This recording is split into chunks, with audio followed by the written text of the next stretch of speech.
qu'on va faire, on va créer une classe sur laquelle on va travailler. Donc, je vais créer ici, je vais aller sur mon modèle et je vais créer, ajouter une classe stagiaire. Excuse-moi, Cheikh. Comme hier, oui. Cheikh, Oui, je voulais savoir ce que tu as envoyé comme lien. C'est pour ceux qui sont en retard ou c'est pour tout le monde? c'est pour ceux qui sont en retard, ceux qui ont Ah, déjà d'accord. du projet, d'accord. Bon, je suis pas concerné. Ok. Ok. Et donc, une fois que vous avez ça, vous créez ici votre. Même si ceux qui sont en retard, je vous conseille, enfin, je vous suggère, si vous avez vraiment une solution qui est un peu sens dessus, dessous, il y a beaucoup trop de problèmes, vous n'arrivez plus à gérer, créez une nouvelle solution. Donc, allez sur Créer, un nouveau projet, votre application ASP.NET Web ici, suivant, et puis créer une nouvelle solution. Vous voyez, donc là, il va vous donner une nouvelle solution. Créer une nouvelle solution, ça vous permet de retravailler de manière propre. Okay. En tout cas, vous avez le choix. C'est bon, tout le monde est aligné, vous avez fait clic 3 pour créer la classe. Alexandre, tu suis? Ok. Ouais.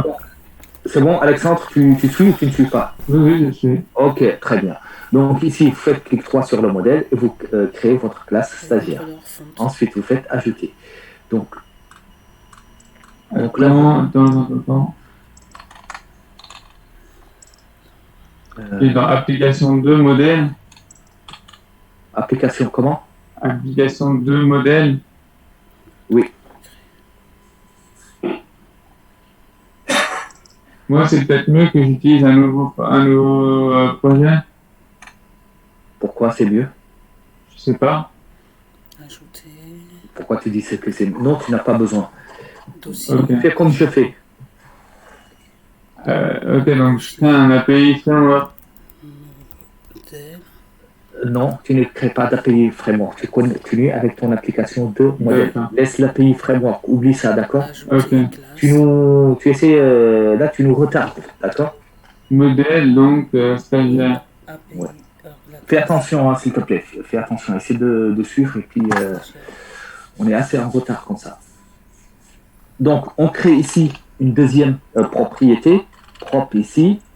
String, fais exactement ce que je fais. Je sais que ça te perturbe de voir ici framework, mais t'inquiète pas pour ça.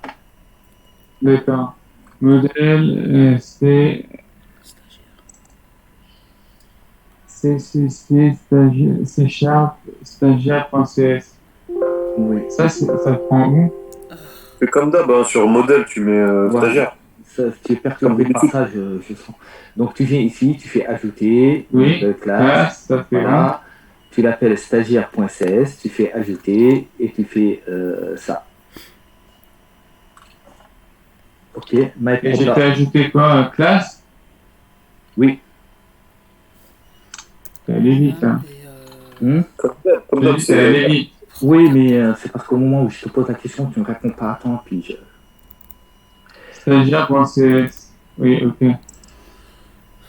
Voilà. Et après, c'est la même chose. Idée, nom et tout. Oui, idée, nom et prénom. Ok. Tu fais un contrôle, tu viens ici, tu es sur nom et prénom.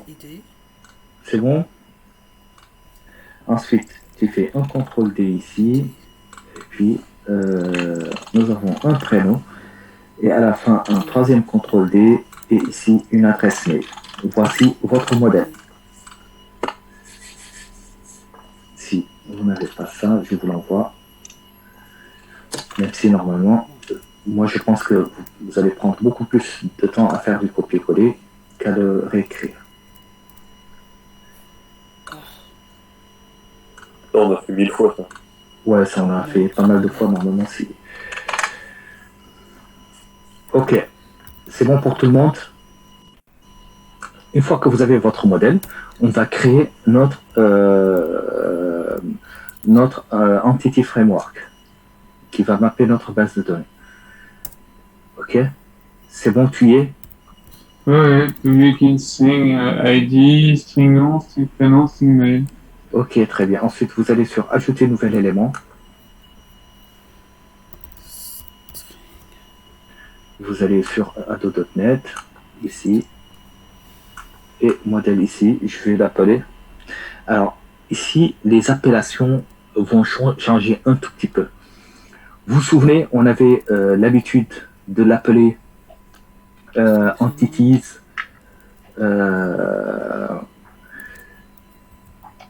ma base de données entities, etc.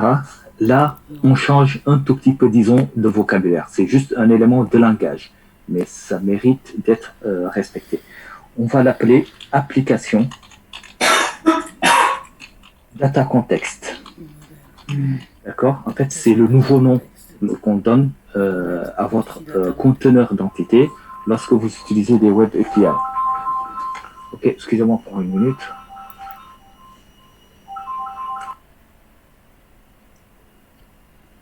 Excusez-moi, qu'est-ce qu'il y a marqué derrière comment? Vous m'entendez?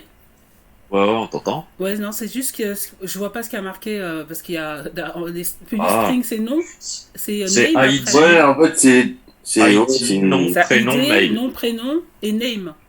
Non, mail. Mail, pardon, merci. Voilà.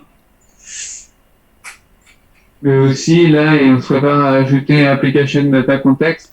Ouais, On l'ajoute dans quelle partie? Ah, c'est le Déjà modèle. dans modèle, tu fais droit ajouter. sur modèle. Nouvel item. Nouvel élément, pardon. Ouais. Attends, alors déjà je fais mon truc. Et comme ça. ensuite, Tu fais c'est un ajouter. ado.net, un petit data model. Ouais. Ouais, c'est le truc qu'on met toujours sur le modèle, en général, dans le dossier modèle. C'est la classe stagiaire, livre, élève, je sais plus ce qu'on avait mis là. Mail. Sauf que là, il faudra cliquer données ensuite. Une fois que tu auras fait ajouter un nouvel élément dans classe, il faudra que tu ailles dans Visual C# et tu cliques sur données. String. Ok. Bon, t'as bien dit, tu l'avais dit tout à l'heure, ado.net.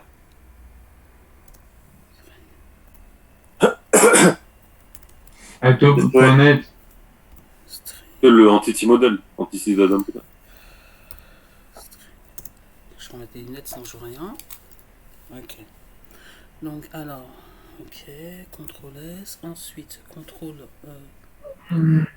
clic droit sur Il est parti, cher?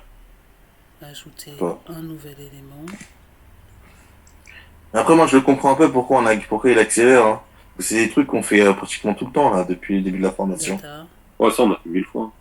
Ouais, Autant donc, à force, il application, data, contexte. là, il passe la deuxième, là. Mais franchement, si on avait été en présentiel avec lui, on aurait avancé bien plus. Hein. Je suis pas sûr. Je suis Ah pas bon sûr du tout. Ouais, parce que je me dis, imagine, il est en présentiel, tout le monde lève la main, il va nous voir un par un. Je sais pas si ça ira plus vite, hein. Franchement, je me pose la question. Ouais, je pense que je comprendrais mieux, moi, en tout cas. Ah, ouais, peut-être, tu vois, individuellement. Après, je sais pas si on irait plus. Mais je sais pas. Ouais, moi, en fait, moi, je suis plus présentiel que distanciel. Ouais, mais je vois ce que tu veux dire. Moi, je suis pas très pour. Mais je pense qu'à notre âge, encore, ça va. Mais pour les ados, les enfants, c'est une cata, les trucs online, pour moi. Ça, c'est mon point de vue. En fait, c'est ce qui me manque, c'est voir le visage. On peut prendre un café, Qu'est-ce qu'on n'a pas fait? voir les visages de tout le monde. Ah ouais, bien Ah. sûr, ouais, bien sûr. Mais là, avec la paranoïa Covid, qu'est-ce que tu veux?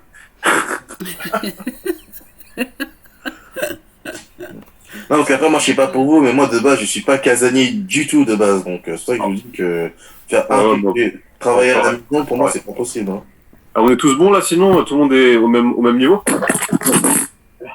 Alors, est-ce que vous êtes tous bons au même niveau pour tout le monde? Alors, C'est je bon. disais juste qu'il faut- Ouais, Je pense Oui, que c'est bon. ouais, je- Ok, très bien. Donc, souvenez-vous un tout petit peu de ça. Lorsque vous travaillez sous ASP, d'habitude, ce classe conteneur d'entité, on l'appelait notre database entities, notre modèle ou des applications des appellations pardon, de ce type. Actuellement, sous ASP, disons, le vocabulaire va changer un tout petit peu. On va l'appeler application data context.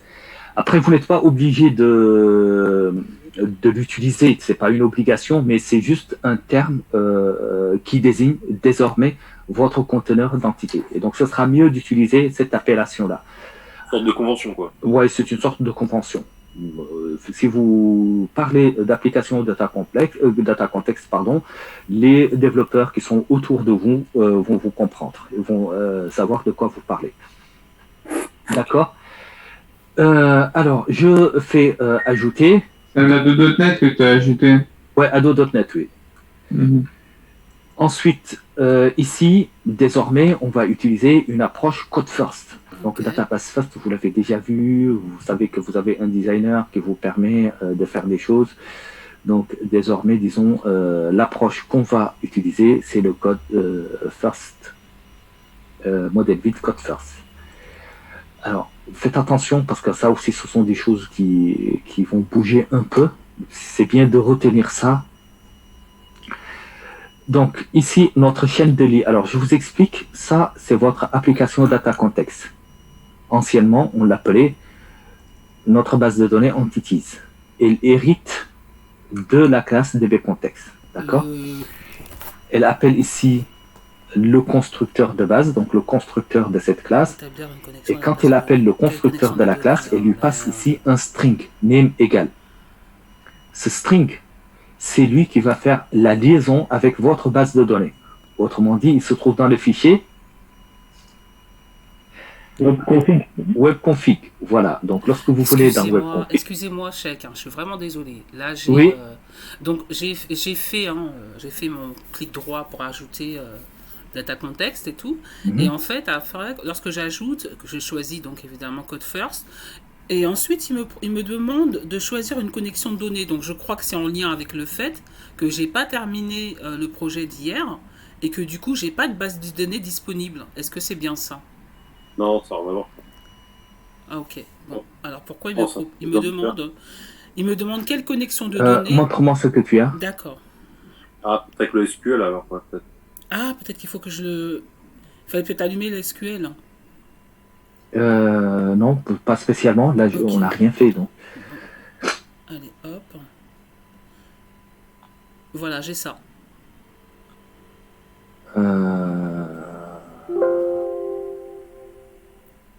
Fait précédent.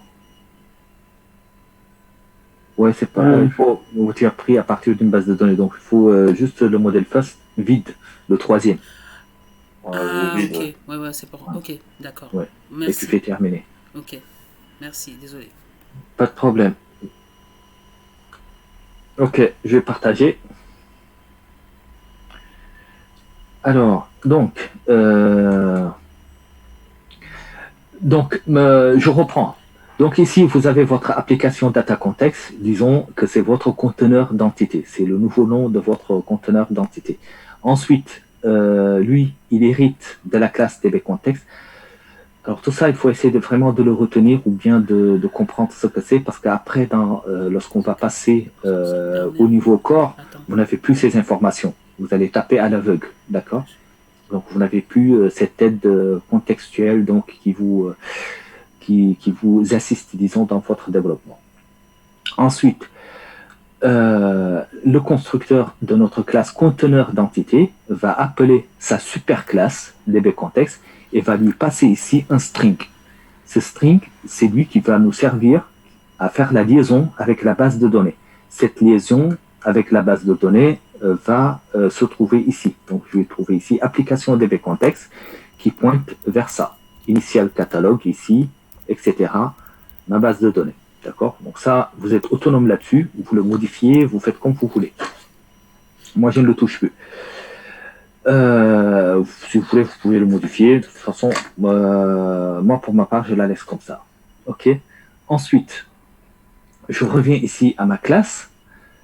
Ça, c'était la première information. Il se trouve où le fichier? Pardon? Il se trouve où le fichier? Ah, webconfig. Ouais. Ça, tu dois le connaître. Hein. Oui, c'est bon, je sais. Ouais. Et donc ici, vous mettez ici votre DB7. Le DB7, dans ce DB7 ici, vous mettez la classe que vous allez mapper dans la base de données. Donc cette classe qui est ici, je vais la mapper dans la base de données et elle va devenir stagiaire au pluriel. OK? Voilà, donc à ce niveau, nous avons terminé notre travail. C'est au pluriel, le catalogue? Oui, le catalogue, c'est toujours... quel catalogue tu me parles? C'est pas un catalogue, c'est une table. Le add name application data context, le collection string. Est-ce que ça, Tu changes pas ça, en fait. Tu changes pas. C'est comme vous voulez, c'est comme tu veux. Le catalogue, je n'ai pas parlé de ça. Pourquoi tu m'en parles? Si, on en a parlé hier. On a dit qu'on avait DB quelque chose. Voilà, donc si tu te souviens de ça, tu le mets. Sinon, tu le laisses comme ça. Donc, je vais laisser comme ça. Alors. Voilà. Oui. Donc, en fait, tu peux le personnaliser. Ça, j'avais longuement parlé de ça hier. Donc, j'avais dit qu'ici, je le répète pour une dernière fois, vous pouvez mettre ici le nom de votre serveur. Si vous avez un serveur, encore une fois, je l'avais écrit, l'initial catalogue, ici, vous le personnalisez, vous mettez votre base de données. OK? Alors, attends. Non, on décolle. Par catalogue, oui, là, tu peux aller un peu vite. Non, je vais aller trop vite. C'est que je ne veux pas reprendre ça. Tu comprends? Donc ça, tu fais comme tu veux. Catalogue, API, API Framework. Tu touches pas. Tu touches pas, Alexandre, tu forces, tu forces. Touche pas, on parle pas de ça. Tu forces pas, tu forces trop. On a déjà expliqué ça. Après, si tu veux, je peux t'expliquer à part, mais on perd du temps pour des... on va pas à l'essentiel, tu vois. Donc, j'ai envie d'aller vers l'essentiel parce que... Ok. Donc, alors, on disait quoi? Donc, nous avons ici notre table, les tables que nous avons, notre table d'entité de type stagiaire. Vous avez ici votre application data context qui fait la liaison avec votre web config. Dans votre web config, vous paramétrez aussi bien votre serveur de base de données que le nom de votre base de données. D'accord? Donc, une fois que vous avez paramétré ça, normalement, au niveau du modèle, vous êtes prêt. Qu'est-ce qu'on va faire? On va créer un contrôleur. D'accord? Pour créer un contrôleur qui va me permettre d'ajouter des données, de les modifier, de les supprimer, on vient ici sur le contrôleur. Vous faites un clic droit et vous faites ajouter. D'accord? Vous allez sur ajouter un contrôleur. Et là, je vous attends.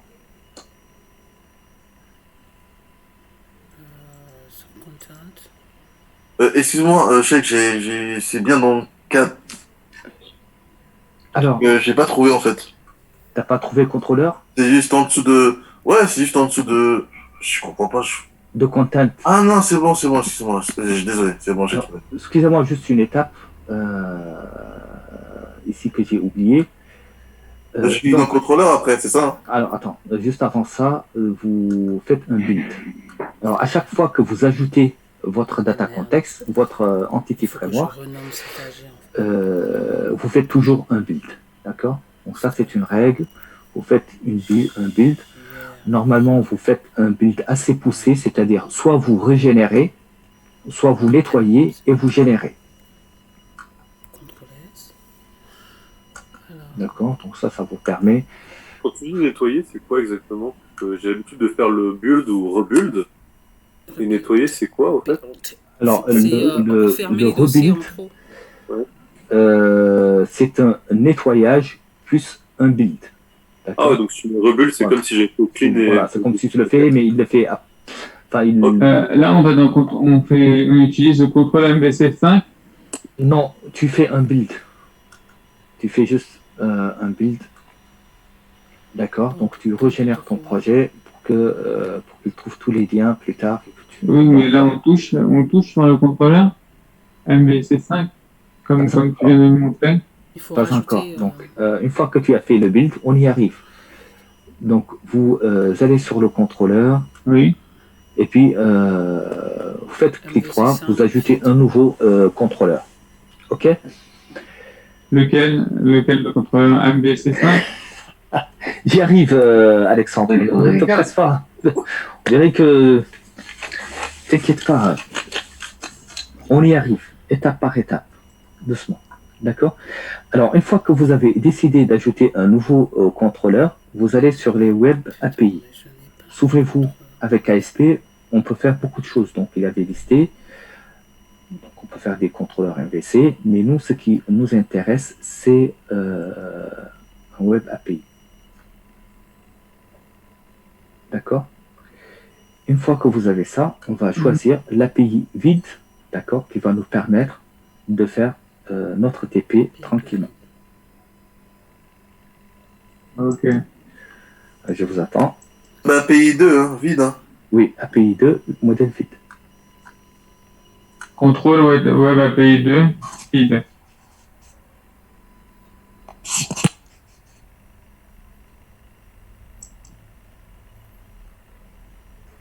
Ok. Donc, une fois que vous avez ça, vous allez sur Ajouter.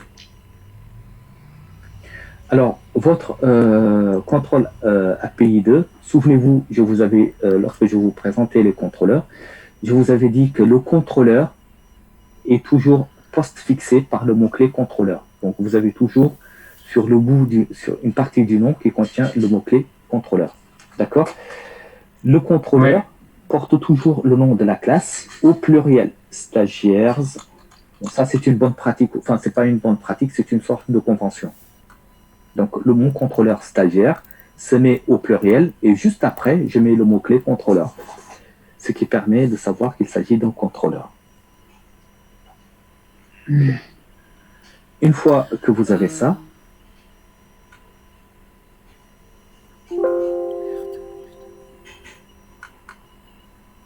vous faites ajouter. Check. Ah, pardon, excusez-moi. Oh là là. Excuse-moi. Oui, En fait, il y a une erreur t'as tapé une Ouais, erreur désolé. à stagiaire, c'est stagiaire. T'as mis. ouais, ok. Bon, je vais reprendre. Je vais supprimer ce contrôleur-là. Désolé. Hop.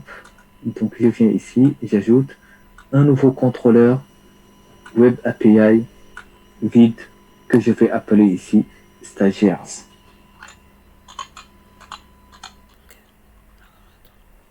Voilà. Et puis, je le crée. Hop. Et on commence notre travail. Donc ici, on va créer ici notre Web API.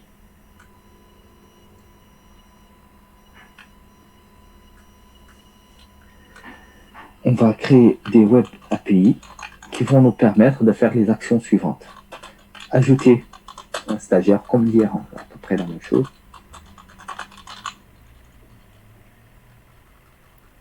Un stagiaire, d'accord. Un autre qui nous permet de lister les stagiaires. D'accord. Un autre qui va nous permettre de supprimer un stagiaire. Un autre qui va nous permettre de le modifier. D'accord. Ainsi de suite, tout ce qu'on veut faire. Une recherche, si vous voulez, par ID ou par mot-clé. D'accord. Par ID ou par mot-clé. D'accord. Donc, on va créer ici un ensemble de fonctionnalités. D'accord. Souvenez-vous, chacune de ces méthodes, d'accord, on va pouvoir sera appelé avec un verbe. HTTP. D'accord. Par exemple, pour l'ajout, pour ajouter, on va faire un post. Pourquoi? Parce qu'on va envoyer. On va poster, donc ce sera un post. Pourquoi? Parce qu'on va envoyer un objet de type stagiaire. N'est-ce pas? Ensuite, pour la liste, par exemple, ça va être quoi, à votre avis? Alors, pour la liste, je récupère une liste. Get. Ça va être, voilà, un get. ainsi de suite. Ce sont les deux principales qu'on va utiliser.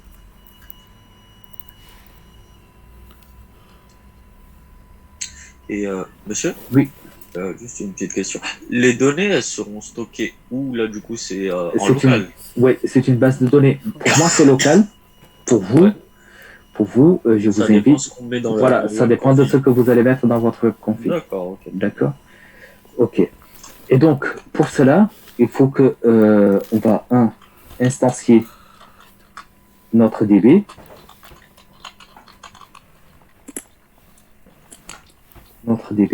Alors, ça aussi, vous avez de petites écritures qui apparaissent. Je vais vous parler de ça. Votre application DB Context de tout à l'heure, c'est lui qu'on va instancier. Application DB Context. Je vais me mettre comme ça. Super. Je donne la liste D'accord. extérieure. Vous vous souvenez, c'est votre conteneur d'entité. Alors, je me suis peut-être trompé, donc je reviens ici dans mon modèle. Et dans mon modèle, j'ai application data context, pardon. Data context au début, data context.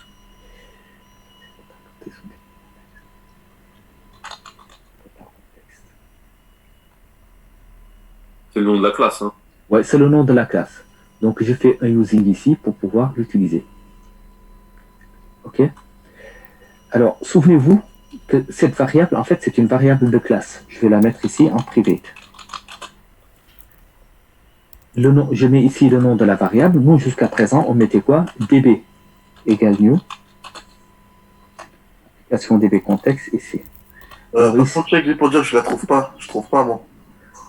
Alors, si tu ne la trouves pas, tu reviens sur ton modèle. Tu as ici application data context. Sur mon modèle, oui. Voilà, c'est le nom de cette classe-là. Ouais, mais ce que je dis, je trouve pas. Hein. Alors, ça veut dire que tu ne l'avais pas créé. Ici, tu as combien de classes ici?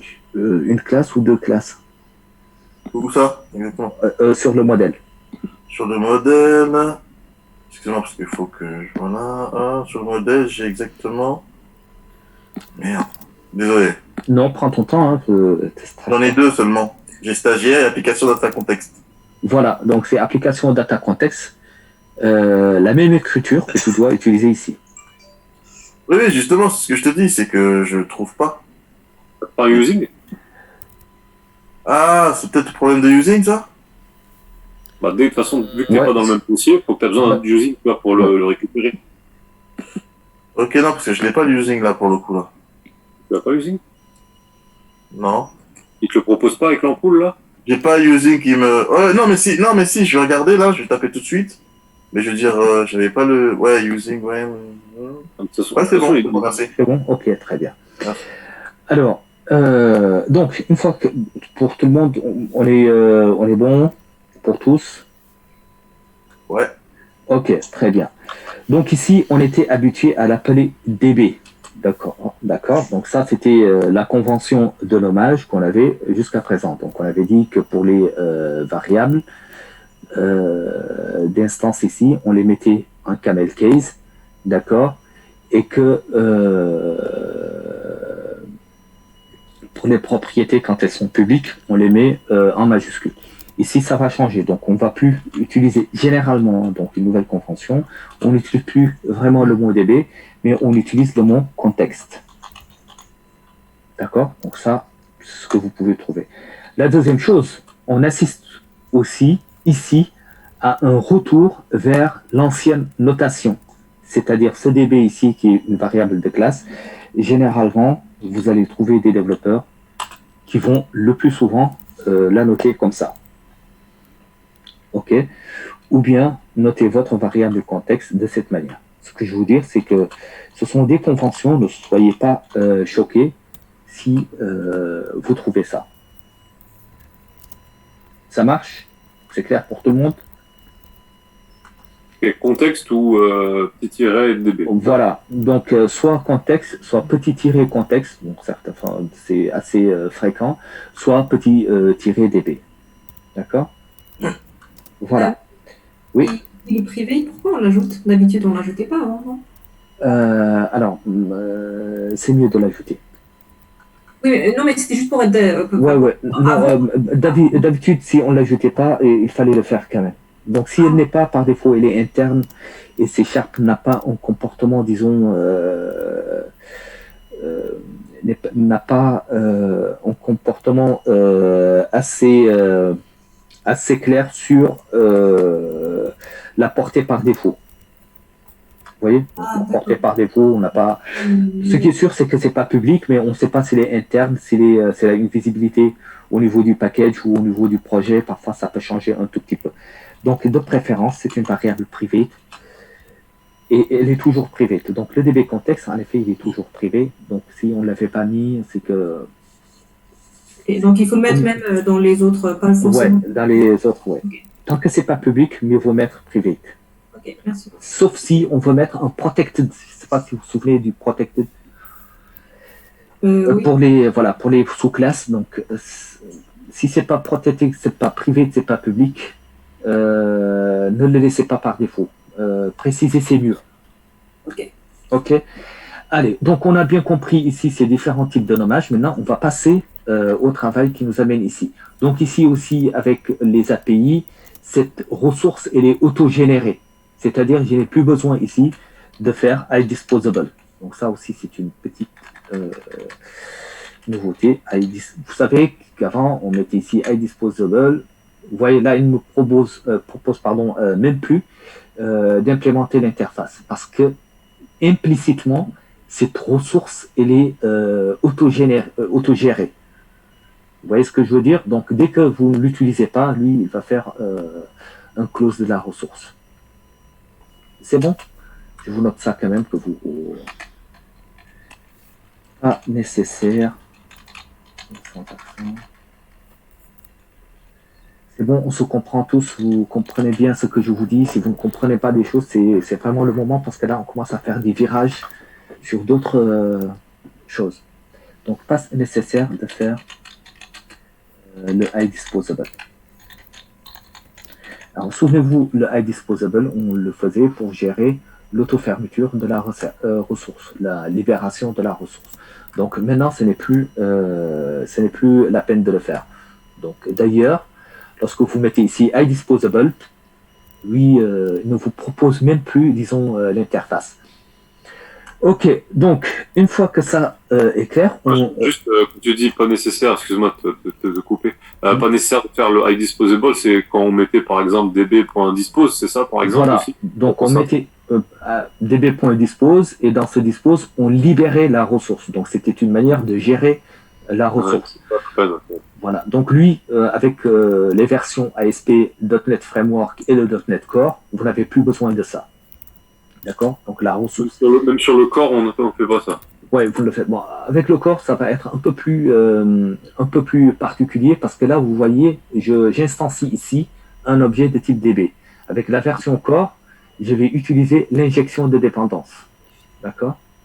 Donc là, vous voyez que c'est un objet qui est instancié. Ouais. Avec la version corps, je ne vais plus travailler de cette manière. Je vais utiliser l'injection de dépendance. Et juste pour revenir à cette injection de dépendance, c'est un truc typique de l'orienté objet, ça, non? Ça, c'est un truc de bonne pratique d'orienté objet. Je rappelle ce que j'avais expliqué ce matin. Ah oui. Ça me paraît assez fondamental, et ce sont des choses qu'il faut connaître une fois pour toutes. Hein. Je me souviens qu'au début, c'était sec. Enfin, c'est ce qui me perturbe un peu, je t'avoue, quand on manipule les différentes classes et les différents dossiers, tu vois. Oui. Alors, l'injection de dépendance, en fait, ça vous évite de faire une instantiation comme on l'a fait. Donc ici, au lieu de faire cette instantiation, qu'est-ce que je vais faire? Je vais créer ici un constructeur avec une variable locale, et je vais, disons, à chaque fois que j'ai besoin de ça, je vous l'écris. Donc si je faisais... Si on fait, donc ça, c'est une instantiation égale couplage. Voilà. C'est mieux d'éviter, quoi. C'est mieux d'éviter. Bon, là, on l'accepte parce qu'on travaille comme ça. D'accord? Si on ne veut pas les éviter, on veut l'éviter, qu'est-ce qu'on fait? On met ici Donc, on déclare juste ici la variable, d'accord, DB. Ensuite, qu'est-ce qu'on fait? On vient ici sur le constructeur, on crée un constructeur pour la classe. Le constructeur va prendre, on va lui passer, c'est une injection, c'est ça l'injection de dépendance, on va lui passer ici une information de type DB. Et à ce moment, au niveau du constructeur, on ferait list.db égale DB. D'accord? C'est ça la différence entre les deux. C'est que ici, on a fait une injection de dépendance. Donc lui, il n'a pas instancié, il n'est pas responsable, disons, de l'instanciation de la classe. Il récupère juste un objet qui a été instancié par une autre classe. Donc elle, c'est sa responsabilité, il lui passe ça, et lui, il fait le travail. Il l'utilise pour faire le travail. Donc c'est ce qu'on appelle une injection de dépendance. C'est pas qu'on faisait souvent avec le view model ou je dis des bêtises? Oui, avec le view model, c'est la même chose qu'on a fait. Avec notre classe ajouter commande, on a fait une injection de dépendance. Monsieur, D'accord? Oui. excusez-moi, pour l'écriture comme ça, là, pour le constructeur, ça, je comprends pas très bien pourquoi application data context, enfin, c'est le type, mais du coup, avant... Ah non, c'est pas... oui, c'est ça, oui. Oui, mais avant, on est obligé de déclarer la variable DB. On la met comment? Ici, là? Alors, Bah, si par exemple, là, vous mettez la ligne 20 en commentaire, toute la ligne 20. la ligne 20, oui. Voilà. Et bah après, il y aura une erreur. À 10 points. Oui. Ici, mais cette variable, on l'attribue en tant que quoi? Var? Ou on l'attribue à quelle... Non, cette variable, c'est une... regarde. Non, parce que si on fait la deuxième, la ligne 26 à 28, à 29, Oui. on n'a pas la ligne 20. Ah, si. D'accord. Si, Ah, on a les deux. On a les deux. Ah oui, pardon, j'avais pas vu que vous avez mis un point virgule, excusez-moi. Oui, on a les deux. En fait, ici, l'injection de dépendance, c'est juste de ne pas instancier l'objet qui est ici, et puis de la passer par... de lui injecter l'objet, quoi. On lui... Ah, donc, en fait, on le passe juste par un constructeur au lieu de faire d'un instance. Exactement. Ok. Monsieur? Oui. Non, c'est parce que je voulais poser la question tout à l'heure, en fait. Ce qu'on faisait avant avec commande, view modèle et tout ça, après, on faisait de l'injection de dépendance, c'est ça? Oui, tout à fait, oui. Et l'injection de dépendance, là, c'est un pattern. C'est un pattern. Enfin, c'est... Oui, c'est un... En fait, c'est une bonne pratique. Oui, c'est le D des principes solides. C'est le Dependency Injection Principle. Okay. Qui avait... je ne sais pas qui avait... il y a quelqu'un qui avait fait une belle présentation sur ça chez moi. C'était Natalia, il me semble.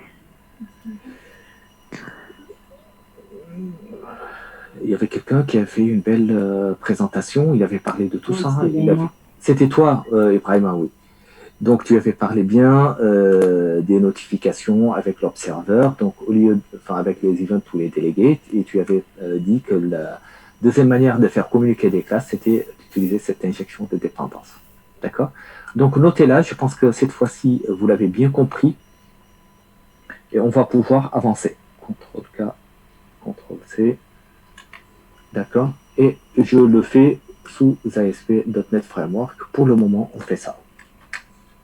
Donc, du coup, dans le corps, au fait, et on n'utilise que l'injection de dépendance. Ouais, dans le corps, plus tard, parce que je ne pourrais même pas faire ça de cette manière-là. Pourquoi? Parce que, en fait, cette application Data Context va être vue comme un service.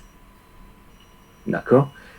Et donc, ce service, il peut me fournir un service vers SQL Server, vers MySQL, vers Oracle, etc., etc.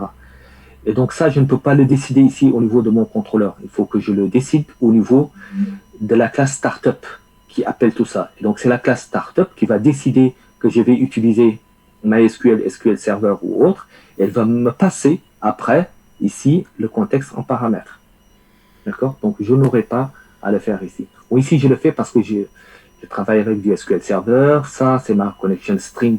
Elle est déjà ici. Donc c'est bien lié tout ça. D'accord, et je sais que ça se trouve ici dans mon web config. Donc tout est bien cadré. Par contre, lorsque je travaille avec la version core d'Office, je ne sais pas quel type de base de données je vais utiliser. Et donc, je ne vais pas déclarer ça de cette manière-là. je vais le déclarer au niveau d'une classe ici qu'on va appeler startup, et le startup va m'injecter ici l'objet qui correspond à la bonne base de données que je vais utiliser, si vous voulez. Ok, allez. D'accord, juste pour finir, avant de finir la parenthèse. Mais du Oui. coup, en fait, cette version, elle est beaucoup plus complète que la version corps. Ah oui, En fait, parce que là, en fait, du coup, bah, c'est plus simple, en fait. Si on, c'est beaucoup plus simple, c'est beaucoup plus assisté, c'est beaucoup plus. Oui, assisté, voilà, c'est ça le mot. Ouais, c'est assisté, puis elle est très mature. Hein, ce qu'on fait, ça, ce sont des technologies qui sont assez. Putain, Enfin, c'est des utilisations qui sont différentes. Si je travaille pour des plateformes Windows, j'utilise ça. Si je veux travailler pour des plateformes open source, pour autres, par exemple Linux, Mac ou autre, j'utilise la version Core. Sachant qu'avec la version Core, je vais tout faire moi-même, d'accord? Donc en fait, je vais tout faire moi-même. Et donc c'est pourquoi j'insiste beaucoup sur ces explications-là, parce que plus tard, vous allez les faire sans, disons, à l'aveugle. C'est-à-dire, c'est le paradigme va changer, ce sera du remember and type. D'accord? Vous êtes devant une console Core. L'approche, disons, le paradigme va changer. Donc là, on est un peu assisté, etc. Mais dans l'autre, ce sera du remember and type. Et si donc, en gros, la méthode, elle est pas si mal que ça. Au final, là, on est assisté, et puis peut-être que plus tard, on arrivera à le faire sans assistance, on va dire. Alors, en fait, ici, oui, on n'est pas trop assisté non plus. C'est pas vraiment de l'assistance à 100%. Donc, on sait ce qu'on fait, mais disons, même là-bas aussi, c'est bien contextualisé. Je veux dire, c'est pas assisté à un stade de clic. Vous savez, dans les assistés, enfin, ici, vous avez deux paradigmes. Je ne sais pas si vous avez entendu parler de ça. Vous avez le remember and type, et à l'opposé du remember and type, qu'est-ce que vous avez? Quelqu'un connaît l'autre paradigme qui est... Vous avez du point and click. Ça veut dire quoi? Ça veut dire que lorsque je vais créer mon application, je le fais avec une série de clics, d'accord? Disons que l'assistance qu'on a ici n'est pas à ce niveau d'assistance. Je ne fais pas des clics pour développer mon application, mais je suis, disons, à un stade... nous sommes dans un stade assez avancé où on fournit quand même quelque chose, mais disons que le cadre ici gère un tout petit peu ce qu'on va faire. C'est bon. Et toi, de ton expérience, excuse-moi, de ton expérience, au fait, depuis un moment, en fait, on va de plus en plus vers le point and click. Ah oui, point and click sous C#, non. Ce sera soit du Core, soit du .NET Framework. J'ai pas compris, parce que moi, ma question, c'était est-ce que, par exemple, dans ta pratique de développeur, la tendance est plutôt... avant, tu avais plus de remember and type, non? Non. Je sais pas.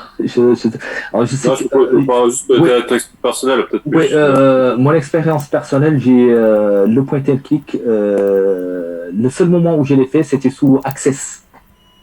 Il y a une dizaine d'années, je sais que Access, lui, ça me permettait de faire que avec quelques clics, j'avais mon application. Mais depuis que je travaille sous C#, je ne l'ai jamais fait. D'accord. Access, c'est quoi? Ça dit quelque chose, ça, Access, c'est quoi déjà? Access, je ne sais pas si d'autres le connaissent, c'est un outil Windows qui comporte une petite base de données et qui permettait de faire des applications. Assez sympa. Ok. Oui. Juste, c'est quoi le raccourci déjà pour le constructeur? C'est Tor. C'est Tor, ok, merci. Ouais. Donc, une fois qu'on a ça, on va continuer, on commence. Donc, qu'est-ce qu'on veut? Petit 1, on va ajouter un stagiaire.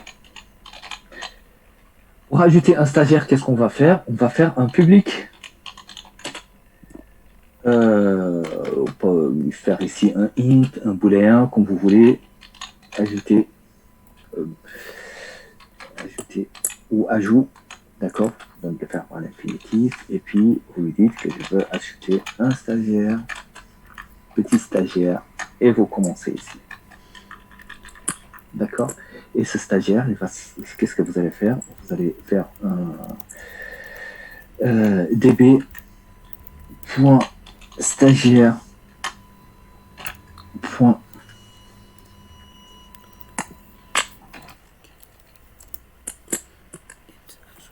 add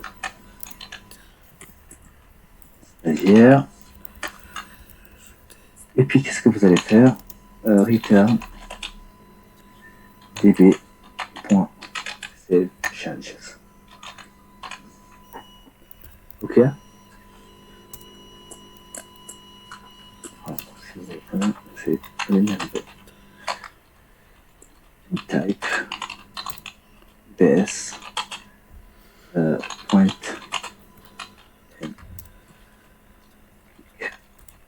Voilà.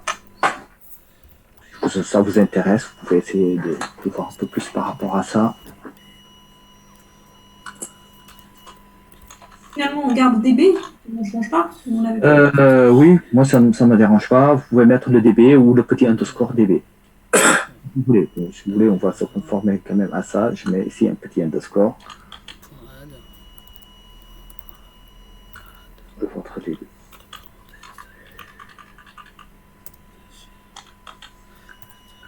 Ok. C'est comme vous voulez. Donc là, franchement. Ouais. Donc, alors, je crée ma deuxième méthode. Ici, public. Il va me retourner une liste de stagiaires. Je vais appeler liste. D'accord. Elle est sans paramètres. Et elle va me faire ça et ça. Il va me faire un return. Underscore db. Point stagiaire. Point list. Ok.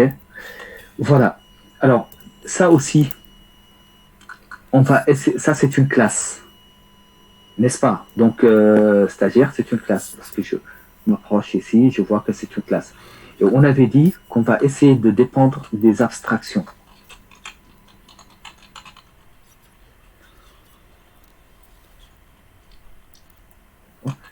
Les abstractions sont les classes abstraites. Et donc ici, on va faire un typage à partir d'interface. On l'a fait souvent.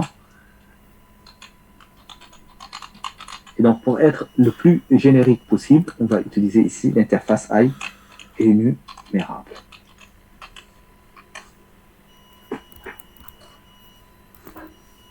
Donc ça va vous retourner un kérable.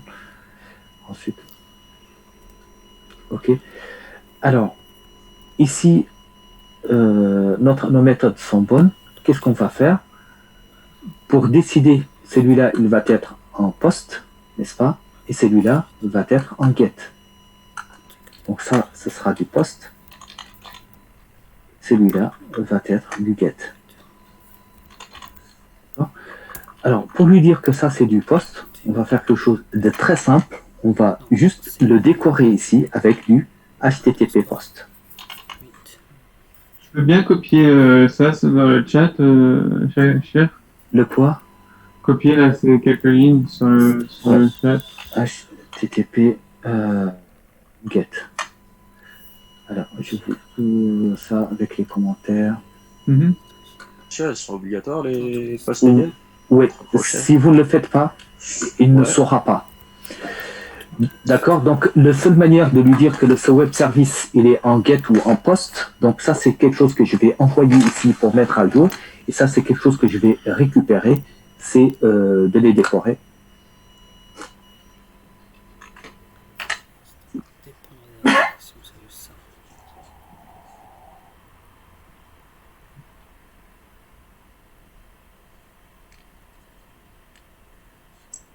Ok, allez.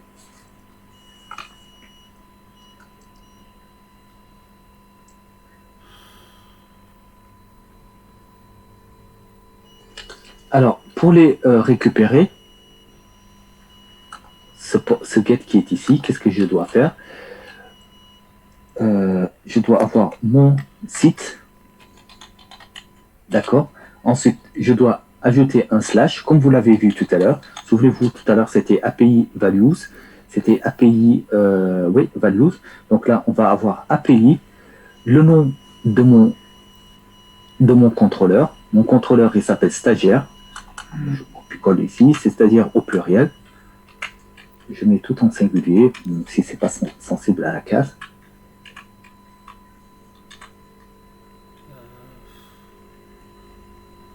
D'accord? Ça va me permettre de faire ça.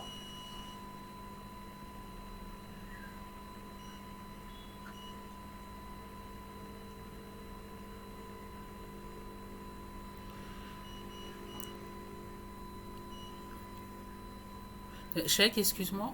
Oui. Quand tu es à la ligne return -db stagiaire, moi en fait il me demande de générer la variable. Donc il y a plusieurs suggestions et par contre voilà, je ne sais pas. Alors viens ici, dans application data context et vérifie si tu as cette ligne là. Application data context. Ah. Si j'ai la ligne, ouais, stagiaire, get set, ouais. Tu l'as ici, stagiaire, comme ça? Ouais. Au pluriel? Non, voilà, effectivement. Ouais, ça doit être ça. Contrôle, je reviens. Et excusez-moi, monsieur, je sais pas si je vous fais répéter, hein, mais... Non, mais... ouais. Après, ça dépend de ce que... Oui, excusez-moi, c'est juste pour le point... Il y a des choses, c'est supportable, mais il y a des choses... Ouais, je suis désolé. Ouais. Juste pour le point down-click, c'est vraiment pour comprendre au cas où. Ah oui, d'accord. Alors, ça, en fait, excusez-moi, c'est juste que mon truc, ça fonctionne quand même pas. Ouais, ok. Vas-y. Bon, partage, après, je vais... Ouais, excuse-moi. Oui, non, il n'y a pas de problème. Attends, alors. Tac. Voilà. Donc voilà. Ok, donc en fait ton problème c'est avec le DB. Donc monte un peu plus haut. Donc toi tu n'as pas le tiré. Tu peux mettre. Okay. Ouais, voilà. D'accord, c'est juste ça. C'est à cause de ça. C'est juste ça. Ok. Ouais. Désolé, excusez-moi. Tu peux enlever les tirés. Ouais, y a pas de... oui, c'est mieux du coup parce que j'ai commencé sans tirer en fait. Voilà. Ok, désolé pour le dérangement. Merci. Non, il n'y a pas de dérangement. Il y a un grand T. Attention. Ouais. Ouais, dans To List. Ouais, un grand T. Oui. Ah oui, ok, merci. Donc, je réouvre la parenthèse. Alors, je ne sais pas s'il y a... Ça, en fait, ce sont... l'informatique, ça date quand même de quelques années. D'accord? Donc, il y a quelques années, on avait 2 écoles. Heureusement, tout ça, c'est de l'histoire un peu ancienne. D'accord? Ça, c'est vraiment plus... Et donc, il y avait le monde Unix à part et le monde Microsoft à part. Bon, s'il y a parmi vous des Unixiens, ils doivent comprendre encore plus ce que je dis. Sous Unix, avant, qu'est-ce que vous avez? Vous avez juste une console. D'accord? Okay. Et les Unixiens que vous êtes, vous avez une console et donc tout se faisait avec du type. Donc si je veux lister, je dois faire un dir. Si je veux chercher un fichier, je dois faire un find, toto. Après, je donne ici ce qu'on appelle des paramètres étoile.cs. Donc ça, je ne le trouve pas. Si je veux le chercher dans tout le disque, on utilise ce qu'on appelle des paramètres. Donc /s, pour dire que je vais chercher partout. Voilà, j'ai oublié des trucs comme ça. Si on veut pareil pour SQL. Donc pour SQL aussi, on avait, disons, une interface qui est comme ça. Et l'administrateur de la base de données, pour créer sa base de données, il faisait tout comme ça. Donc create database, table, le nom de sa table, etc. Et sous Unix, comme sous Oracle avant, on travaillait vraiment comme ça. C'était, disons, le paradigme. Même sous Windows, avant, on avait le DOS, on n'avait pas le Windows. Donc, on faisait que du remember and type. Et si on ne connaissait pas les commandes, si on ne connaissait pas ces commandes-là, on ne peut jamais travailler avec un système. D'accord? Alors, à côté de ça, vous avez une autre paradigme qui est, elle, beaucoup plus, disons, c'est une autre philosophie. Hein, donc, et cette autre philosophie, c'est quoi? C'est vraiment l'idée qu'on peut, surtout avec les Mac, etc., avec Apple, c'est qu'on peut faire tout, ou avec le Xerox, je ne sais pas si parmi vous, les imprimantes encore Xerox. L'idée, c'est que quoi? C'est qu'on peut vraiment, on n'est pas obligé d'être une tête brûlée, d'avoir une console noir et blanc devant soi pour pouvoir travailler en informatique. Donc, il y a des moyens beaucoup plus suitable, beaucoup plus user-friendly beaucoup plus sympa de travailler, et pourquoi pas faire tout ce qu'on veut faire avec des clics, d'accord, ou juste, peut-être même pas avec des clics, mais avec des suggestions de clics, on peut arriver à tout faire. Et donc en fait, ces deux sous Windows, lui par exemple, il a quitté ce Remember and Type et il a essayé de faire avec le Windows, hein, parce que là vous voyez on fait trop de clics. Donc il y a eu Windows, donc avec le point and click qui est devenu une autre manière aussi de travailler sous Windows. Disons que ce sont des philosophies, c'était des manières de travailler en informatique, d'accord. Là jusqu'à présent, vous allez trouver des admins qui eux, quand ils veulent débugger leur système, ils vont toujours utiliser une console ici et commencer et travailler, d'accord. Alors Windows, certes, a été très adepte du point and click avec Microsoft, etc. On peut, disons, administrer tout un Windows Server, créer des profils utilisateurs, créer des serveurs de domaine, etc. qu'avec du clic, d'accord. Mais récemment, depuis les années 2016, on a vu un retour vers tout ce qui est core. Tout ce qui est core, c'est tout ce qui est Remember and Type. Par exemple, Windows Server 2016, pour Windows, même depuis 2012, hein, vous avez deux versions. Une version core que vous administrez uniquement avec des lignes de commande, donc ce qui est un tout petit peu une certaine retour en arrière au niveau du comportement de l'administrateur. Et donc vous avez les deux possibilités. Soit vous travaillez avec ça, soit vous travaillez avec les clics. Et actuellement, on a plus, disons, tendance à retourner vers ces versions core avec le Remember and Type. Donc ça, c'est une réalité, disons. Ok. Alors, autre chose, la plupart des administrateurs, et surtout même chez les techniciens helpdesk, hein, ce sont des choses que vous voyez souvent, les techniciens helpdesk ou l'administrateur ou autre, quand il vient pour dépanner quelqu'un, dès qu'il commence à cliquer, le client, il est derrière lui, il regarde ce qu'il fait et il s'est dit oui, peut-être moi-même je pourrais le refaire, d'accord. Mais dès que l'admin ou l'assistant lance une commande comme ça et commence à taper des choses, le client qui est derrière lui va lui dire voilà, continue ton travail et quand tu auras fini, moi je prends mon café. Vous voyez ce que je veux dire? Il y avait une trop grosse dépendance. Ouais, dis-moi, pardon, excusez-moi. Oui. Non, allez-y. C'était oui, dis-moi. Juste pour paradigme, ça veut vraiment dire. Paradigme. Pardon. Du coup, ouais, paradigme, ça veut vraiment dire point and click. Non, paradigme, ça veut dire philosophie. C'est comportement. Voilà. Le paradigme, c'est chez les développeurs, c'est la théorie, non? Ouais, c'est la théorie, voilà, c'est la philosophie, c'est le comportement, c'est sa doctrine à lui, sa manière de faire, tu vois, de Sophie. D'accord, ok. Voilà, pardon, excusez-moi. Donc, le paradigme, ouais, c'est l'approche, quoi, c'est l'approche, c'est la théorie, c'est tout. Enfin, et quand tu parlais du truc là où les gens, le mec il écrit, il va prendre ton café et quand t'as terminé, tu m'appelles. Donc c'est en fait si on est beaucoup dans le Remember and Type, on est voilà. sur individu. Exactement. Ça, ok. Ouais, c'est ça quoi. C'est une blague, mais non, mais voilà. Oui. Donc en effet, lorsque tu commences à faire du Remember and Type, la personne qui est à côté de toi, disons, tout ce que vous faites va lui passer probablement au-dessus de la tête. Tu vois. Tandis que lorsque vous vous mettez à cliquer, il va observer, il va regarder et il va se dire forcément, hein, la prochaine fois, je vais faire comme ça. D'accord? Je vais essayer de faire ce qu'il a fait ou ce qu'il a fait, disons, j'aurais pu le faire. Ça arrive aussi qu'ils se disent, oui, j'aurais pu me dépanner, quoi, finalement. Ok, allez, on ferme la parenthèse définitivement et puis on passe à nos web services. Donc ici, nous avons créé un web service. Et via le contrôleur, ce contrôleur nous présente deux méthodes. Pour l'utiliser, là aussi Microsoft vous aide. Donc lorsque vous lancez l'exécution, qu'est-ce qu'il fait? Il vous donne la page help dans laquelle il vous présente tous les web services que vous avez sur ce site.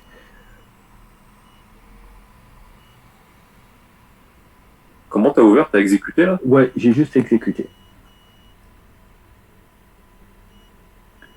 D'accord, donc je viens ici sur les API. Et donc, qu'est-ce que je vois? Je vois que j'ai un contrôleur ici de test, celui qui était le premier, on va le supprimer plus tard. Et ici, j'ai deux API, stagiaire et stagiaire. Pour le moment, ma base de données n'est pas créée.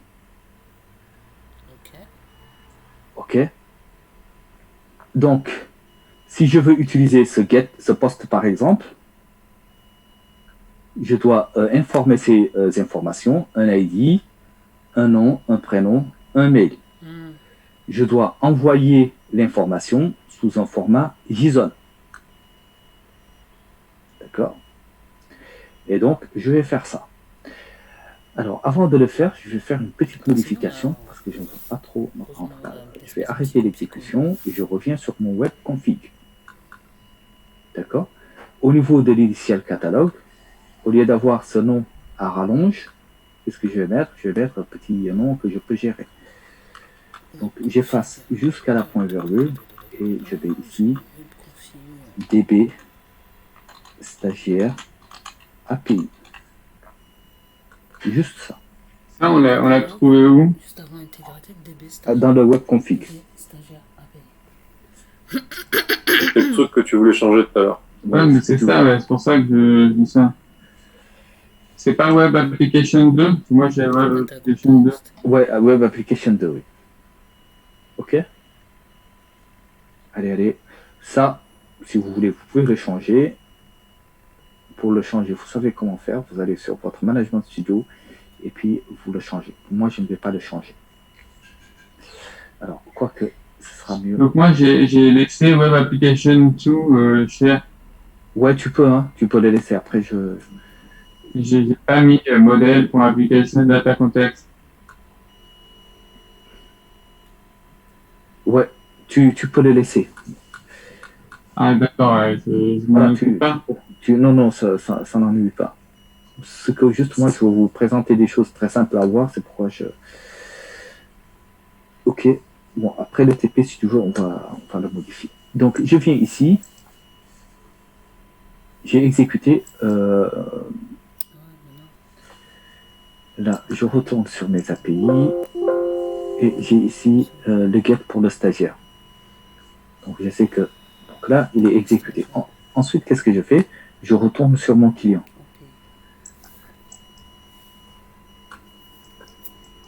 Il met du temps quand même à exécuter, je trouve. Je sais pas si c'est pour vous tous pareil, mais la page internet, elle s'ouvre pas si vite.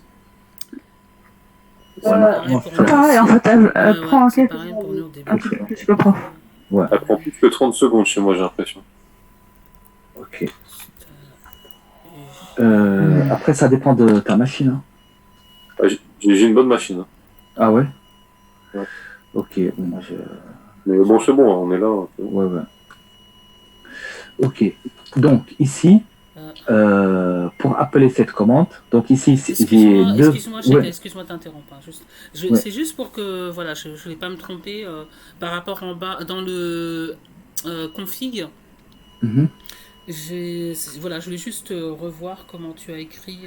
Voilà. Alors, dans l'initial catalogue, j'ai juste simplifié ici, j'ai mis DB stagiaire web API. Ok, c'est ce que j'ai mis. Okay, donc, ça m'empêche d'avoir des noms trop longs, mais au final, ça ne me dérange pas.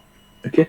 Donc, ensuite, je reviens sur mon site, ici, et je veux commencer par poster, par ajouter des stagiaires.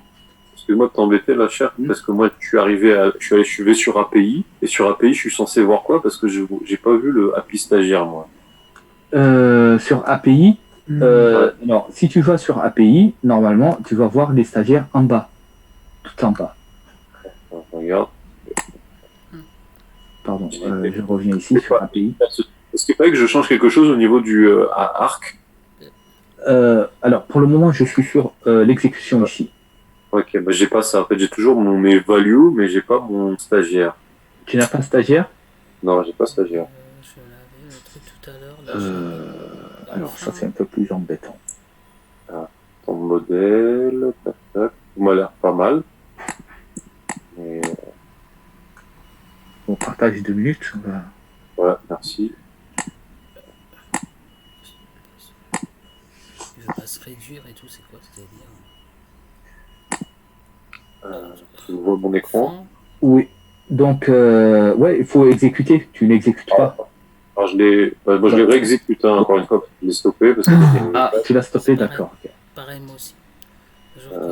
Tu vas voir, moi, là, ça va durer. Ah non, il va un peu plus vite, là. Parce que moi, il m'a mis à peu près 30 secondes quoi, pour apparaître. Okay. Tu vois un petit peu, tu vas voir en direct, là, à peu près. Peut-être c'est mon internet qui est nul, c'est pour ça, peut-être, ou non, rien à voir. Moi aussi, ça me fait ça. Mais c'est la connexion, je pense. C'est peut-être. Ouais. Va sur API. Je vais sur API, là. Hop. Et là, tu vois, je vois pas de. Ah ouais. Ok. Bon, on retourne sur les contrôleurs, donc on va arrêter l'exécution. Tac.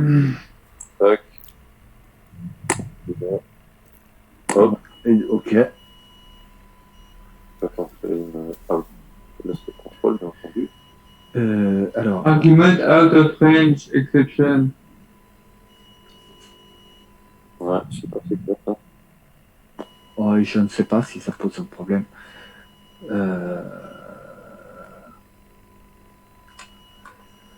Alors, c'est peut-être qu'on n'a pas. Tu as généré ton code tout à l'heure? Tout à l'heure, ouais. Bah après, je l'ai pas refait. On peut le refaire.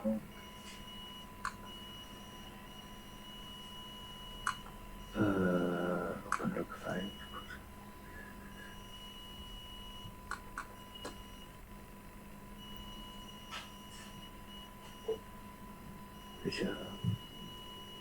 C'est quoi ce fichier en fait, activité là? C'est tout est faux. Ouais, mais c'est un peu pénible à lire donc. Bon, c'est pas grave, je ne le vois pas au niveau de ton helper. Ce que je vais faire, je vais continuer à travailler. Non, pardon, excuse-moi. Juste besoin d'avoir des stagiaires, c'est bien en minuscule, hein, en majuscule, hein, je veux dire. Pour l'initial catalogue. DB, oui. Tu mets donc tu veux, je crois, à ce niveau-là. Tim, reviens sur stagiaire contrôleur, s'il te plaît. Attendez, parce que je suis pas sûr. Je crois que CHR, t'es dans mon autre appli là. Ah, d'accord. C'est Web API Framework, c'est celui-là. Ouais, ok. Ah oui, c'est vrai. Tu disais, Messima? Ton stagiaire contrôleur, nous. Oui, il est là. Stagiaire. Ah ouais, t'as pas mis le HTTP? Ouais, les HTTP, ouais. Ah, c'est le HTTP. Mais je l'ai mis ailleurs alors. Mais il faut le mettre dans 2 endroits différents ou parce que moi je l'ai mis dans un autre. Bah pour chaque méthode en fait. Pour chaque méthode. Ouais, ici. Ouais, ok, d'accord. Alors. Ouais, si tu l'as mis. Non, ouais, mais pas le. Ah si. Si tu l'as. Je l'ai mis ici, mais je l'ai pas mis ici. Je le mets ici, c'est ça? Oui, ici c'est bon. Non. Ah, c'est l'emplacement. C'était bon. Oui, il a mis. Mais il y avait un autre endroit où vous disiez qu'il fallait le mettre, c'était lequel? Est-ce que dans... Non, c'est bon. Ici, ah oui, ça c'est ajouté, c'est un post, et celui-là c'est un get. Ah, c'est get. Ah, pardon, excuse-moi, je l'ai écrit. Ça peut être la cause du souci? Ouais, non, c'était bon. On peut avoir de post. Ok, bon. Alors, est-ce que c'est le bon projet du coup? Oh, ouais, je l'ai généré. Là, c'est bon. Là, c'est le bon projet. 4, 3, 6, Ok, bon, je vais continuer à travailler sur ton poste parce que au moins je vais terminer cette partie avant la pause quand même.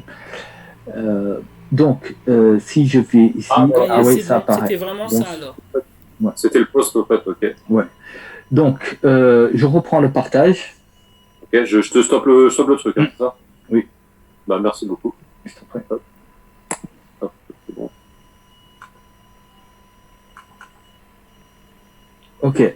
Donc, une fois que vous avez vos applications, qu'est-ce que je vais faire? Je retourne ici sur mon écran d'exécution.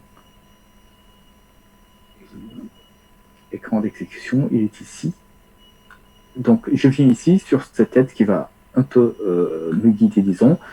Et donc, je sais que pour le get, je dois faire API stagiaires au pluriel.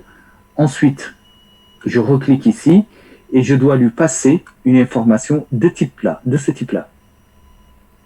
Pour ajouter, je dois donner un ID, un nom, un prénom et un mail. D'accord? Donc, je fais un copier de ce format JSON et je reviens là. Pourquoi il est deux?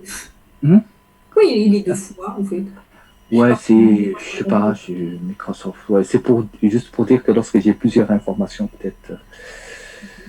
Ouais, c'est un peu bizarre quand même. Donc, une fois que j'ai ça, qu'est-ce que je fais?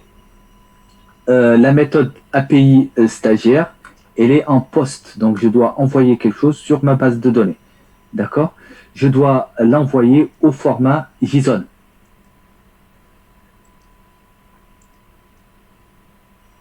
Alors, il faut aller ici sur le body. Je ne sais pas si vous voyez le body. Ensuite, body content type. Vous ouvrez ici et vous lui dites que je vais envoyer du JSON. Au niveau de l'éditeur, vous lui dites que je veux voir aussi ici du JSON.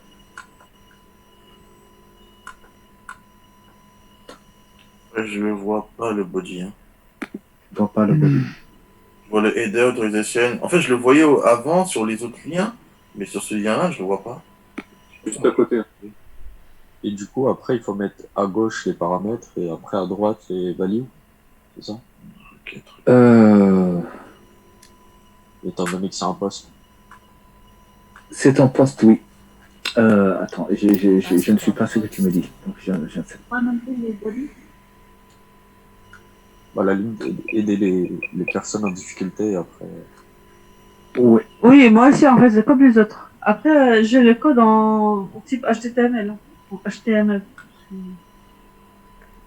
C'est qui est écrit en bas. C'est pareil, il n'y a plus de... Ici, là, content type. Donc, au niveau du content type, on doit avoir du JSON. Oui, ça, c'est application. Ça, c'est bon. Donc, ici, editor view, je dois aussi avoir du JSON. Application JSON, c'est ça, en fait. D'accord, ça, je change pas.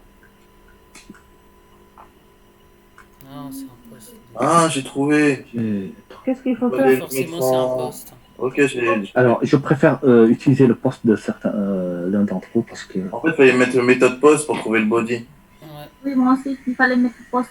Ouais, c'est bon pour vous alors. Attends, Je veux bien utiliser le poste de quelqu'un parce que moi j'ai. Vous pouvez faire body content type, c'est ça? Oui. Si quelqu'un veut partager avec moi. Bah, moi, je vais partager. Ça, c'est bon, j'ai post Ok, ici. donc ici tu as post ici. Ça, Ensuite, au niveau du body, tu as tout ça. Et ça, c'est bon. Mais ça, en fait, pour moi, c'est comme ça, c'est HTML. En fait. Ouais. Ok, donc on va descendre ici au niveau des paramètres.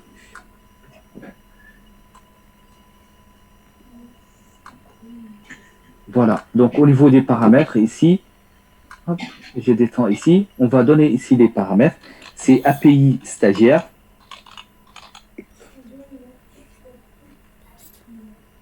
Ah, pardon, excusez-moi. Continuer, donc API stagiaire. Ensuite, ici, je viens sur le header, sur le body, et je colle ici ce que j'avais récupéré. Et pourquoi ça fonctionne pas? C'est normal l'exception là qui génère. Vous avez aussi l'exception? Non. Ah, il y a une exception sur. Attends. Ah, on doit le mettre dans le header aussi? Non, dans le body. Donc dans le body ici. T'as lancé le truc, cher? T'as mis ça? Pas encore, pas encore. Donc j'ai le poste ici. Vous aussi, vous l'avez ce... Il faut que je récupère ce qui est dans Explode, non? Ouais, donc il faut que je trouve un moyen. Ah oui. Non,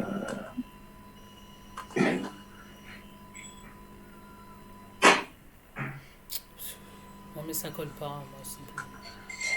Je sais pas pourquoi ça. Ça, désolé, je. Poster. Alors, attends. Ensuite, j'ai pas la possibilité de mettre le pass name. Alors, du coup, ça ne m'aide pas trop. Je vais reprendre. Désolé, je suis un peu. Donne-moi le partage. Parce que je vais me retrouver. Stagiaire. Ici, le poste.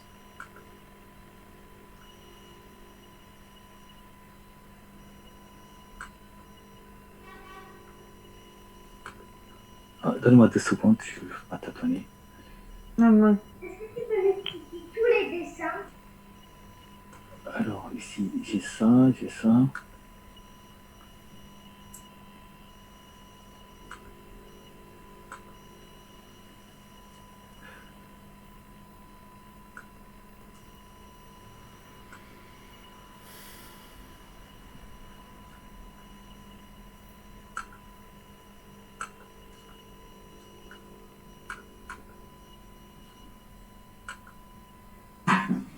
Allô? Oui, 2 secondes, donne-moi 2 secondes. D'accord. Il ne faut pas que je. Ok, donc ensuite, ici, je fais un post. Je comprends pourquoi il prend pas copie-colle. Je vais y arriver.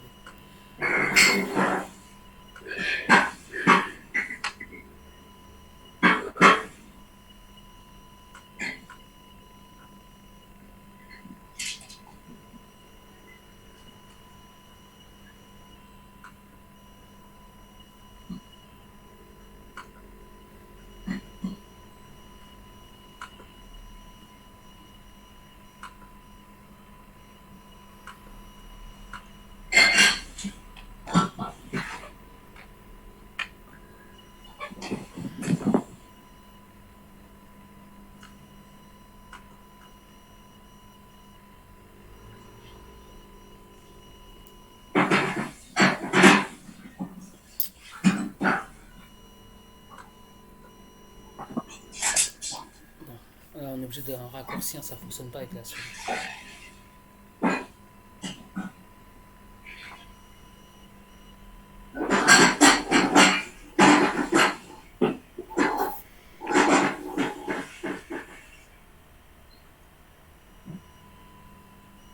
Par contre, si j'ai pas le pas. Donc, excuse-moi, Anissa, tu peux repartager s'il te plaît?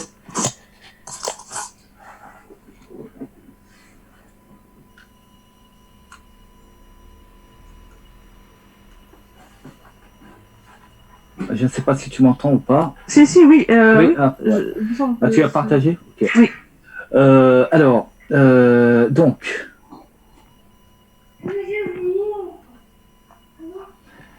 Alors, on va sur la partie, sur le client. Donc, le client qui va nous permettre d'ajouter des choses. Ton client, il est où? Donc, ouais, tu peux le lancer. Ouais, l'arc. Ah, l'arc, mais il est là.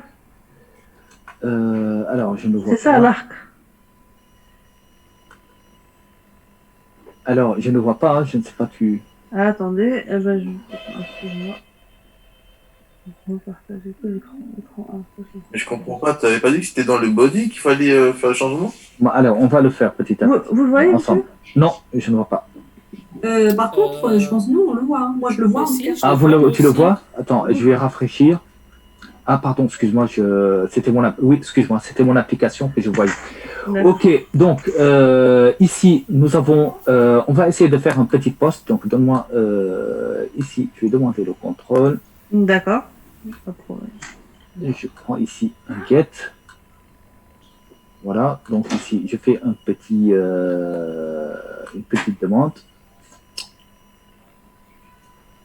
Alors, ton application tourne sur quel 443, 92, donc tout ça c'est bon. Ça met un peu de temps quand même. Voilà, donc il n'a pas retourné quelque chose. La base de données est vide et maintenant on va aller sur le poste. Sur ce poste, nous avons ici un body. Dans ce body,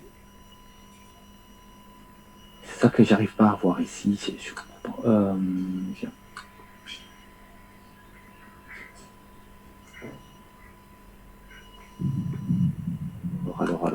ici body.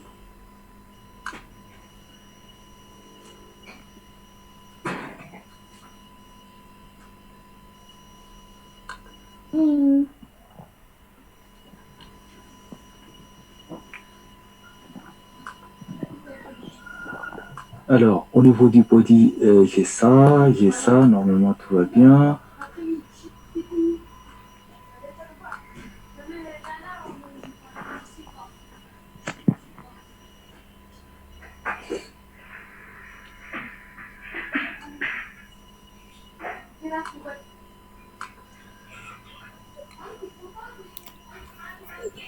Alors, c'est pas ça, c'est pas des propriétés qu'on doit mettre.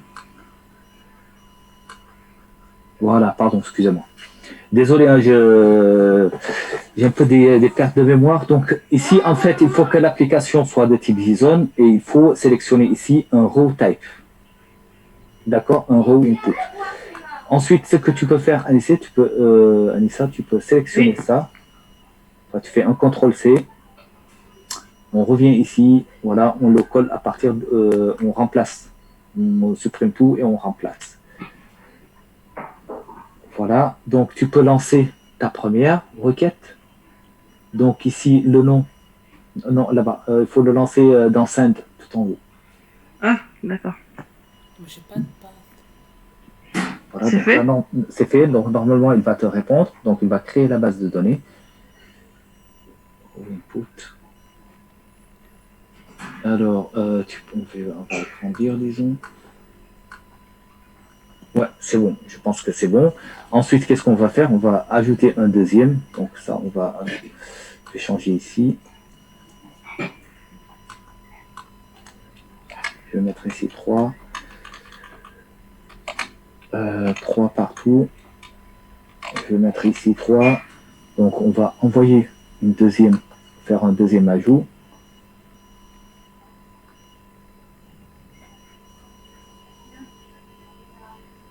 T'as mis quoi comme idée?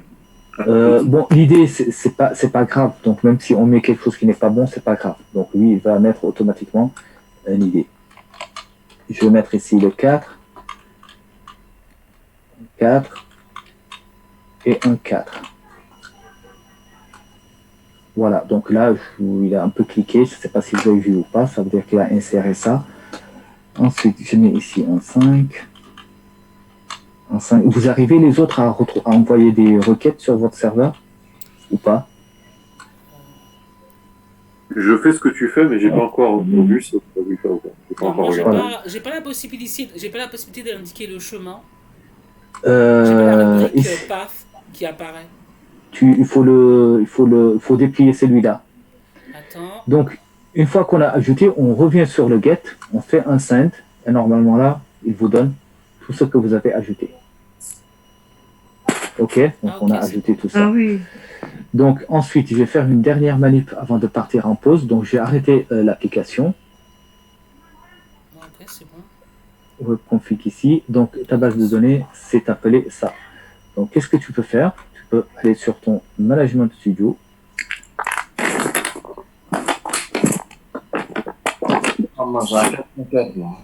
Vous êtes perdu? Non, moi ça va. Ouais. Donc, on lance ici Management Studio. Désolé, c'est moi qui vous ai un peu perturbé parce que je ne voyais pas ce row type. Donc ici, à la place de la base de données, je vais mettre le local DB parce que c'est lui que j'ai utilisé.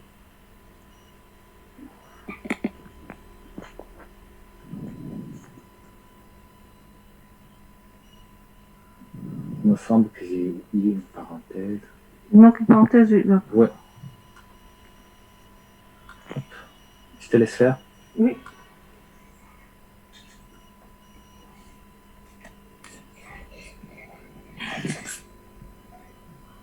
T'as besoin de copier un truc ou tu fais juste sur la locale? On récupère le nom de base de données, donc le localhost. Donc normalement ici, on doit avoir la base de données qui est créée, DB stagiaire API qui est là. Ensuite... Moi, j'ai juste eu à me connecter au... Ouais, ça c'est bien inséré pour ma part. Ouais. Et puis ici, sélectionner. Normalement, vous devez avoir votre insertion. Ah oui. Ok. Donc, ce qu'on va faire, on va prendre la pause. Hein. Et après la pause, on peut faire quelques. On va voir ceux qui ont des soucis. D'accord. Ok. Sinon, je vous laisse le partage ouvert. Ah, pardon, excuse-moi, je suis sur ton poste, sur ton ordinateur. Ok, merci beaucoup. Une petite question avant de partir. Oui, Est-ce que c'est normal ou pas? Moi, dans le ID, nom, prénom, email et tout, j'ai juste 1, 2, 3, 4. J'ai pas simple string et tout ça. C'est normal ou pas? Je ne sais pas, tu peux partager, je vois. Non, mais si ça prend du temps, c'est pas grave. Hein. Non, ouais, je peux regarder 2 secondes, c'est pas grave. Bon appétit les autres et puis on se retrouve tout à l'heure. C'est ça qui t'a... Là, j'ai juste 1, 2, 3, 4. Ah oui, bon, c'est pas grave. Hein. Ah oui, c'est parce que c'est parce que sur ta classe stagiaire, tu as mis un int. D'accord? Ah, d'accord. Mais moi, j'ai carrément pas d'URL. Quand j'envoie ma requête, il me dit que j'ai une erreur. Merci. T'as vu... Oui, excuse-moi, Corinne. Oui. Il faut changer les int, il faut mettre des strings. Ouais, merci. Je t'en prie. Bon appétit. Merci. Corinne, tu m'as dit quoi? Alors, j'ai carrément the requested URL can't be reached. Quand La requête n'a pas été, n'a pas abouti. Ok, on voit ça tout à l'heure après la pause, si tu veux. Ok, d'accord. Ok, ça marche. Allez, je vous souhaite un bon appétit. Voilà. Ok, merci. Bon appétit. Merci à vous.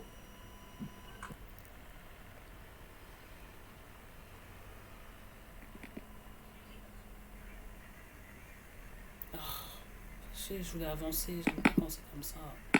Alors, donc, c'est quoi le problème?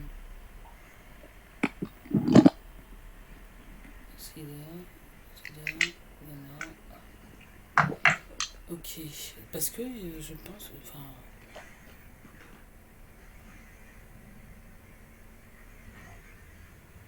Localhost, serveur, c'est quoi le problème? Ok.